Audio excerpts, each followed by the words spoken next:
Welcome to my channel. This audiobook summary is not just about a book. It is about freedom. It is about letting go of fear. And it is about finding the courage to live your life on your own terms. Today we explore the timeless wisdom of the courage to be disliked. A book that challenges the way you think about happiness, relationships, trauma, and self-worth. This story is calm but powerful. Simple but deeply transformative. As you listen, do not rush. Let the ideas sink in slowly, because some of these lessons may feel uncomfortable at first. And that is exactly where growth begins. The core message of this book is simple. You are not controlled by your past. You are not defined by your trauma.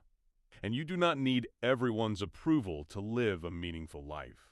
This philosophy comes from Adlerian psychology, which teaches that life is not about what happened to you, but about the meaning you give to what happened. From the very beginning, the book presents a dialogue between a young person who feels lost, anxious, and angry at life, and a philosopher who calmly challenges every limiting belief. The young person believes, "I am the way I am because of my past." But the philosopher responds gently, "Your past does not decide your future. What matters is the goal you are moving toward." This idea is called teleology.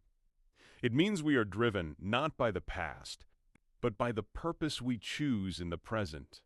For example, if someone says, "I am shy because I was hurt before," the book asks a deeper question. What if you choose shyness because it protects you from rejection? This is not blame. It is empowerment.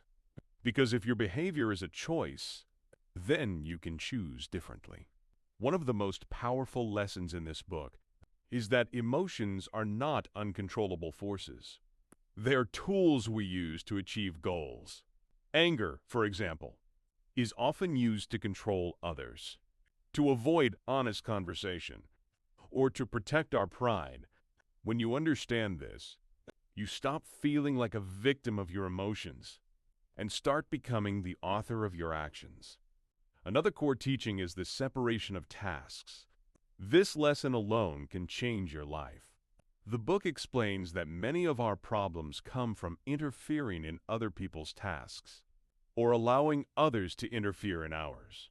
Your task is to live honestly, to make choices aligned with your values, to take responsibility for your actions. Other people's reactions, their approval, their criticism, their feelings, those are their tasks when you stop living for approval. You finally begin living freely. This is what the book means by the courage to be disliked. Not arrogance, not selfishness, but the courage to accept that not everyone will like you. And that is okay. True happiness does not come from being praised. It comes from contributing, from feeling useful, from living authentically. The book teaches that happiness is not a destination. It is a feeling that arises when you contribute to others without seeking validation. When you stop asking, "Do they like me?" and start asking, "Am I being useful?" your anxiety begins to fade. You do not need to be special. You do not need to be superior. You only need to belong, and belonging does not come from comparison. It comes from acceptance. You are enough as you are, and you grow by choosing courage over comfort. This is only the beginning. In the next part, we will go deeper into inferiority feelings, competition versus cooperation, why praise and punishment weaken relationships, and how true confidence is built. Inferiority is one of the first emotions we experience as human beings. From childhood, we notice our smallness, our dependence, our limitations. This feeling of inferiority is not a weakness. It is the starting point of growth. The book teaches that all progress begins with feeling incomplete. If we never felt inferior, we would never strive. We would never improve. We would never dream. But problems arise when inferiority turns into an inferiority complex. This happens when a person believes, "I am less than others, and I will always be less." To escape this pain, some people chase superiority. They compare.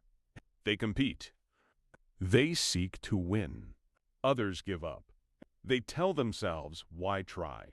I'm not good enough anyway. Both paths come from the same misunderstanding. The belief that life is a race. The courage to be disliked teaches a radical idea. Life is not a competition.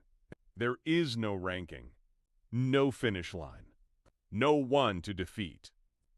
The moment you compare yourself to others, you lose your freedom, because your happiness becomes dependent on someone else being below you.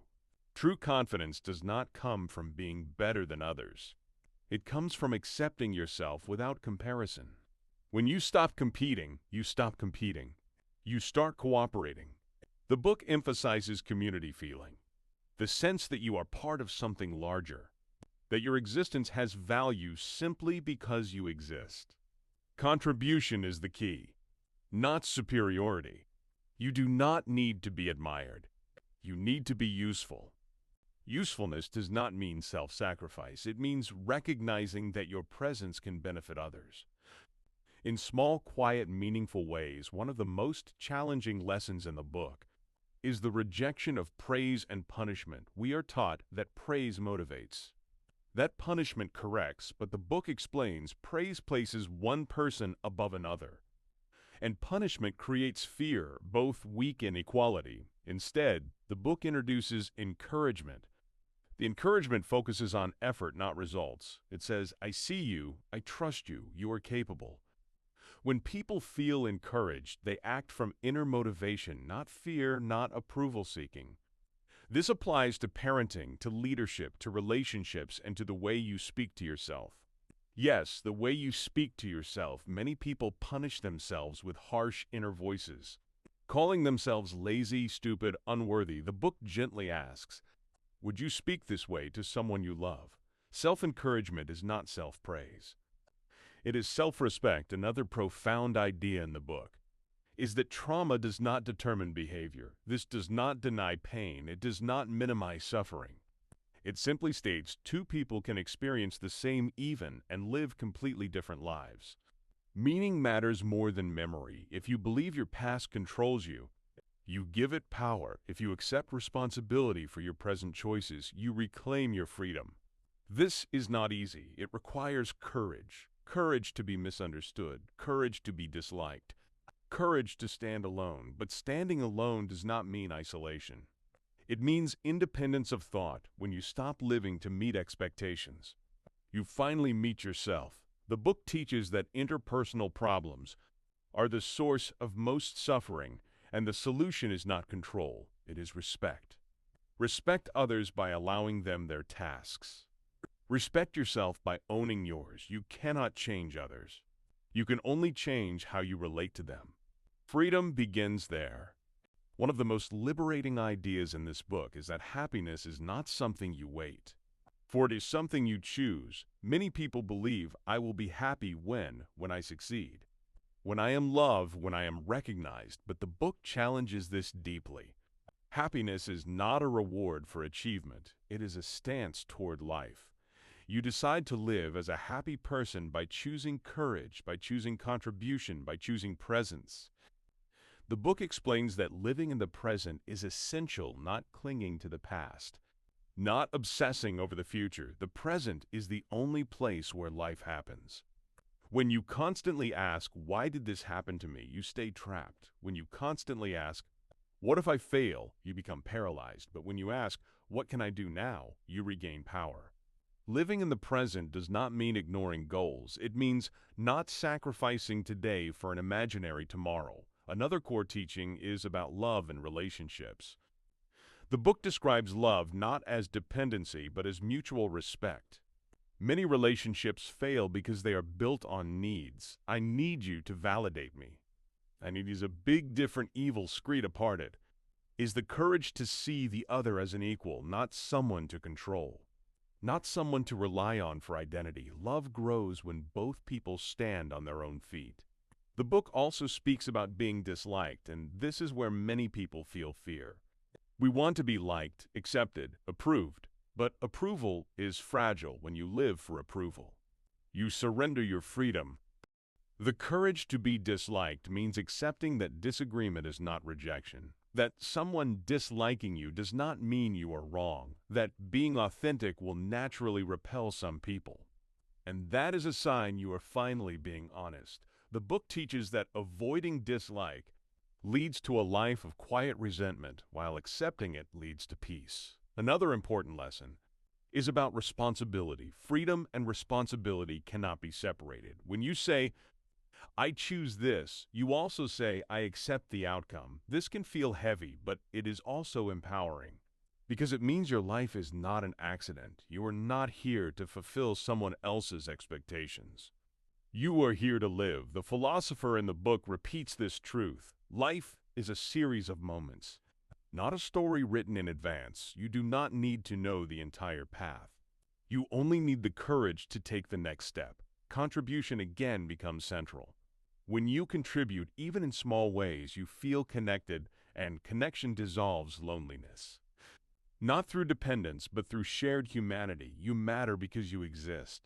Not because you are special, not because you are superior, but because you are here. At this point in the book, the philosopher brings all teachings into one central truth. Freedom is the courage to choose how you live, even when that choice feels frightening. Most people do not fear failure. They fear judgment. They fear being seen, being criticized, being misunderstood, so they hide. They conform. They wait. But the book teaches that waiting is a quiet form of avoidance. There is no perfect moment to begin living. There is only now.